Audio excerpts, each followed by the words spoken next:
The incredible story behind Velcro. It was never meant to change fashion. What if I told you that one of the most useful inventions on Earth exists because a man got annoyed at his own dog? Right now, somewhere near you, there's a shoe, a jacket, a wallet, a blood pressure cuff, or a piece of NASA equipment holding together because of two thin strips of fabric. You've touched it 1,000 times. You've probably never thought about it once. But the real story is far stranger. Picture this.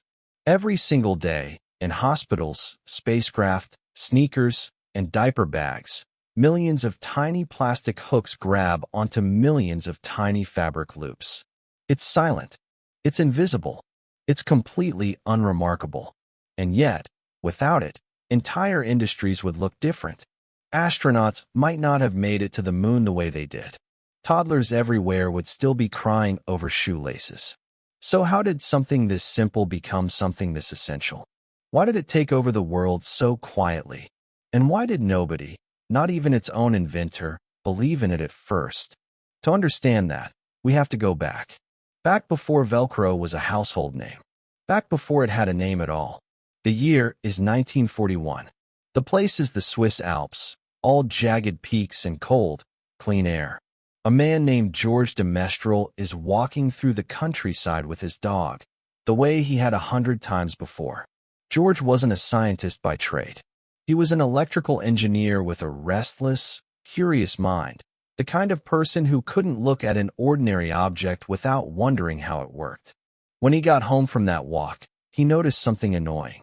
His dog's fur was covered in burrs, those prickly little seed pods that cling to everything they touch. His own clothes were covered too. Most people would have picked them off and forgotten about it within the hour. George didn't. Instead, he did something strange. He grabbed one of the burrs and placed it under a microscope. What he saw changed everything.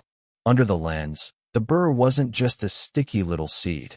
It was covered in hundreds of tiny hooks, each one curved just perfectly enough to snag onto the loops in fabric or the curls in animal fur. Nature had already invented the perfect fastening system. It had been doing it for millions of years. George just happened to be the first person curious enough to really look. He had a wild idea. What if he could recreate that same mechanism, hooks and loops, in fabric? What if two strips of material could grip each other the exact same way a burr grips onto fur? It sounded almost too simple. And that was exactly the problem. Because turning a brilliant idea into a working invention is never as easy as it sounds. George spent years, actual years, trying to manufacture tiny hooks reliably in fabric. Early attempts fell apart.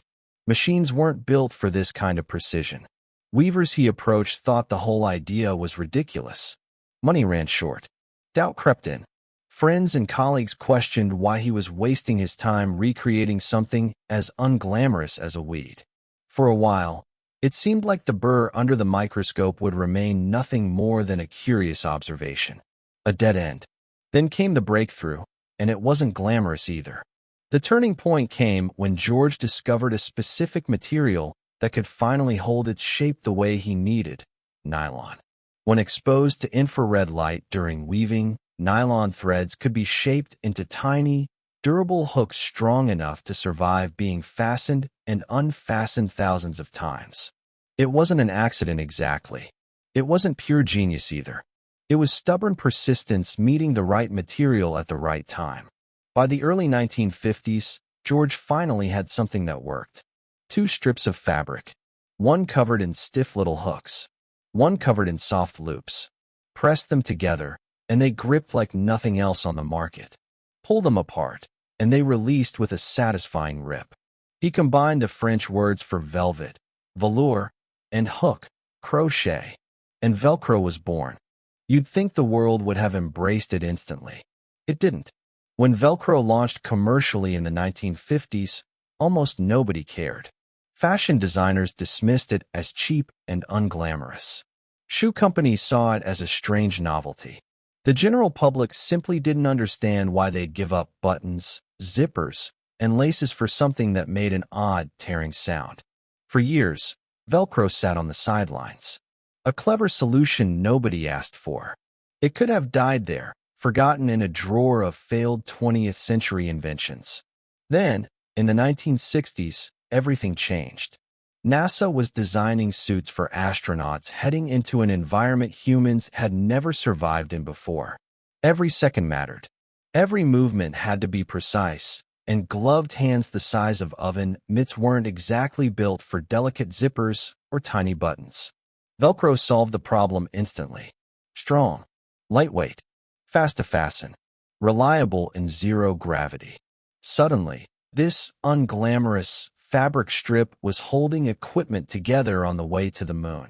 When the world saw Velcro associated with space travel, something shifted. If it was good enough for astronauts, it was good enough for everyone else. From there, it spread everywhere. Sneaker brands realized children could finally fasten their own shoes without adult help. Sports gear companies used it for quick-release equipment. Medical professionals adopted it for blood pressure cuffs and prosthetics because it could be adjusted instantly, without hassle. The military used it in uniforms and gear. Outdoor and ski clothing brands used it for weatherproof, secure closures. Even furniture and home organization products started relying on it. What started as an annoying afternoon picking burrs off a dog turned into a fastening system used in nearly every industry imaginable. Today, it's estimated that Velcro-style fasteners are used in products worldwide, from children's shoes to wheelchairs, from spacesuits to everyday backpacks. It's one of those inventions so deeply woven into daily life that people forget it was ever invented at all. And that's the strange irony of George de Mestral's story. He didn't set out to revolutionize fashion, medicine, or space travel.